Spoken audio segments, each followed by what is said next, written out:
Bonjour tout le monde. Aujourd'hui, on va voir le chapitre 5, la diffusion de l'information pour poursuivre notre cours de l'économie et organisation administrative des entreprises pour la première année baccalauréat sciences économiques et gestion. Donc, pour commencer, j'aimerais bien faire un rappel. Donc, on a déjà définit l'information comme étant tout élément susceptible d'être utilisé par l'entreprise pour sa gestion. Puis, on a fait le cycle de traitement de l'information.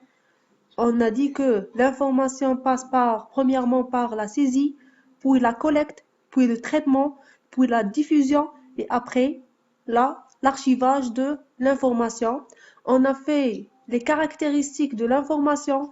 On a dit que pour que l'information soit de qualité, elle doit être pertinente, fiable, disponible, accessible et actualisée. On a aussi énuméré les différents types d'informations, que ce soit selon la source. On a dit qu'il y a l'information interne et l'information externe, selon leur nature, l'information écrite et l'information orale, selon leur domaine, les informations commerciales, les informations économiques, les informations juridiques et sociales, les informations techniques, les informations comptables et financières, selon le niveau d'utilisation d'informations pour les décisions d'ordre. On a différencié entre l'ordre stratégique, l'ordre opérationnel et puis l'ordre tactique.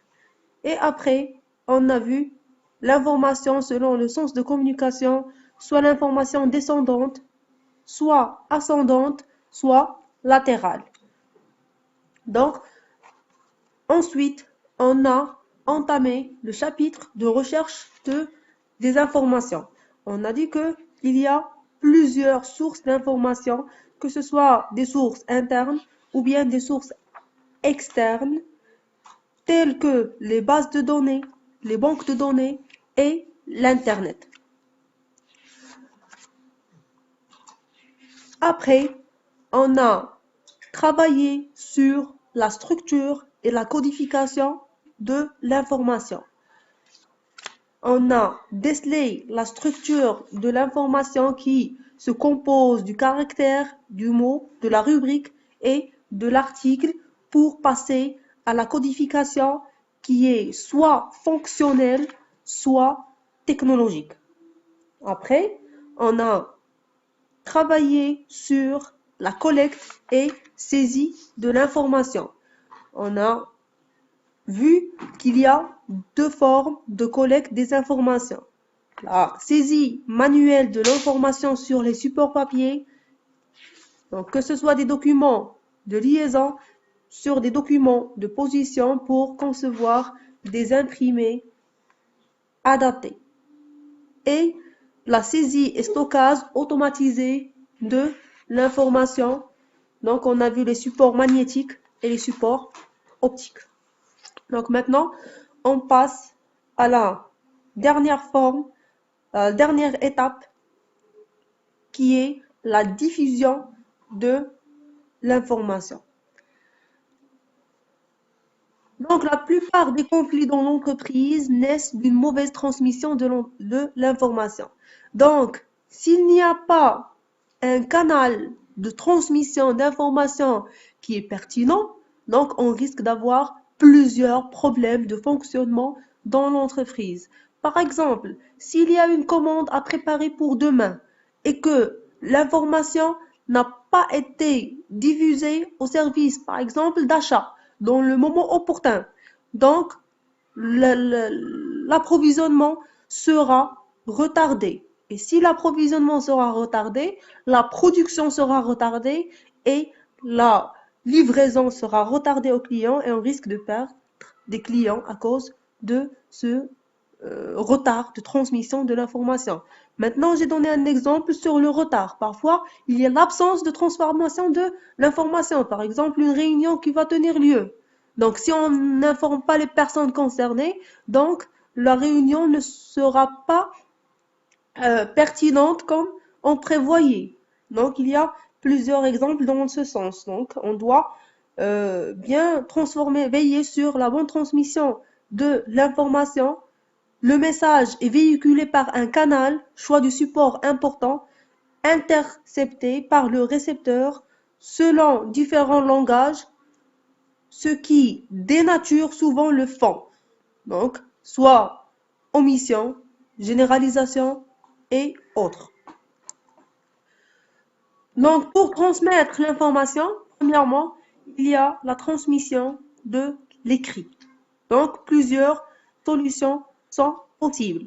Première solution, c'est au moyen d'un support. Donc, je vais transmettre une lettre, je vais écrire une lettre et la transmettre au service, au département, à la direction concernée. Je vais transmettre une note, donc mudekira.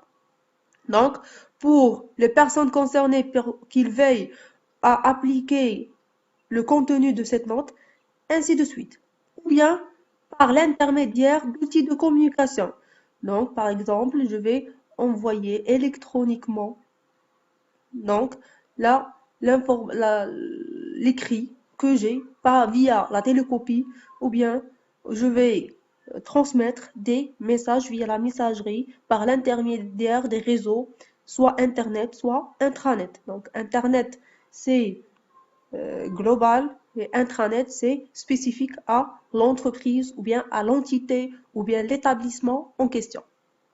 Donc, c'est un euh, moyen de communication entre les personnes qui travaillent dans l'entité, l'établissement ou l'entreprise en question. Donc, deuxièmement, je peux transmettre les informations visuellement. Donc, la transmission d'informations visuelles. Donc, il y a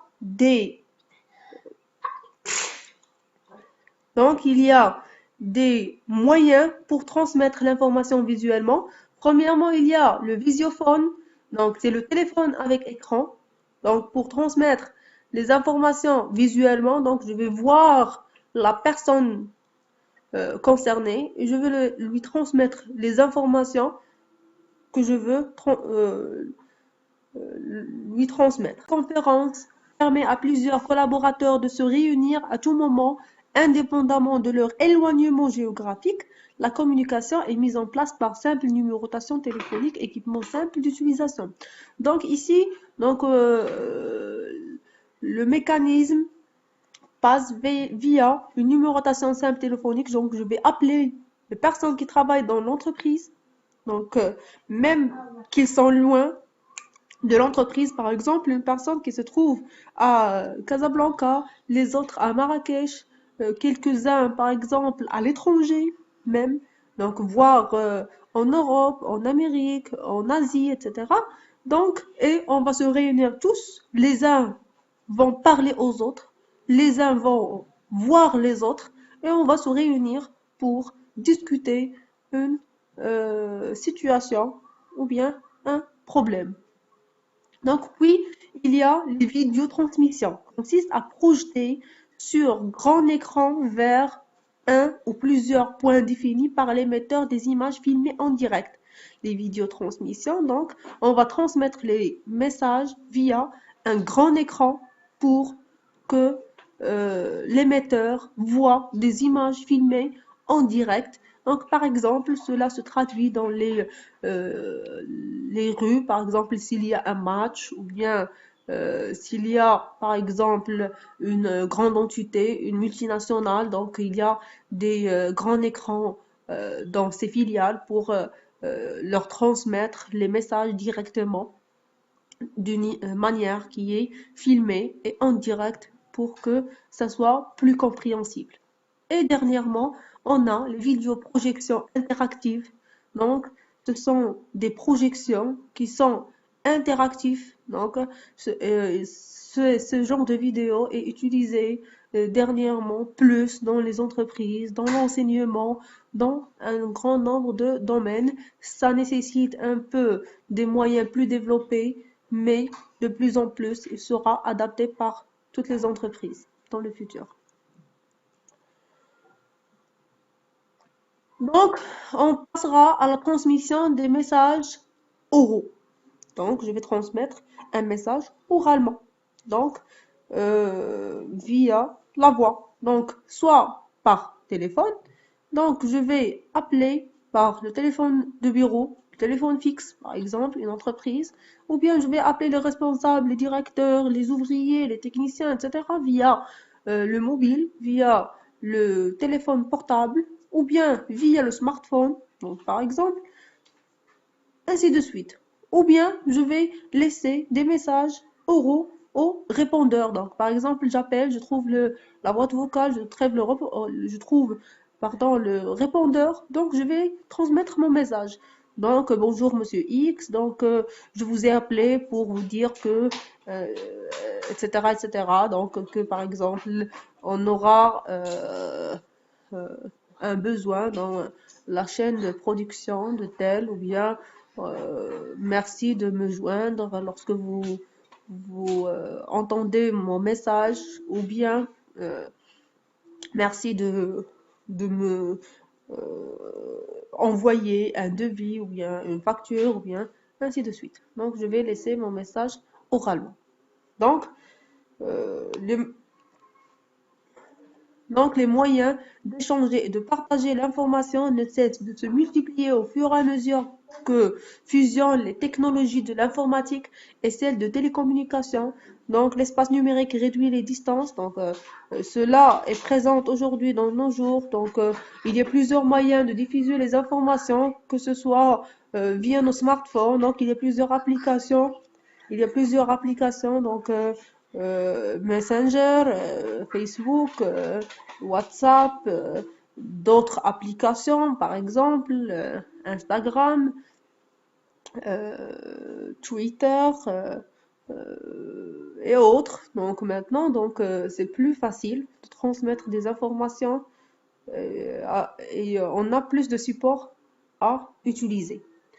Donc les grands réseaux américains, exemple Internet, sont accessibles à partir de n'importe quel micro-ordinateur équipé d'un modem depuis n'importe quel point du globe grâce au réseau téléphonique et moyennant un droit d'entrée plus les frais de communication. Donc ça a été le moyen le plus utilisé euh, dans les années précédente, mais maintenant, on n'a plus besoin d'un micro-ordinateur, d'un modem pour se connecter à un réseau téléphonique. Maintenant, un simple smartphone, une simple tablette peut faire l'affaire. On se connecte via des réseaux comme la 3G, comme la 4G, futurement la 5G. Donc, pour se connecter directement en payant bien sûr des frais de communication, mais en se connectant à des vitesses de connexion plus rapides et des moyens qui sont plus efficaces. Donc, c'est tout pour ce cours. Donc, la diffusion de l'information.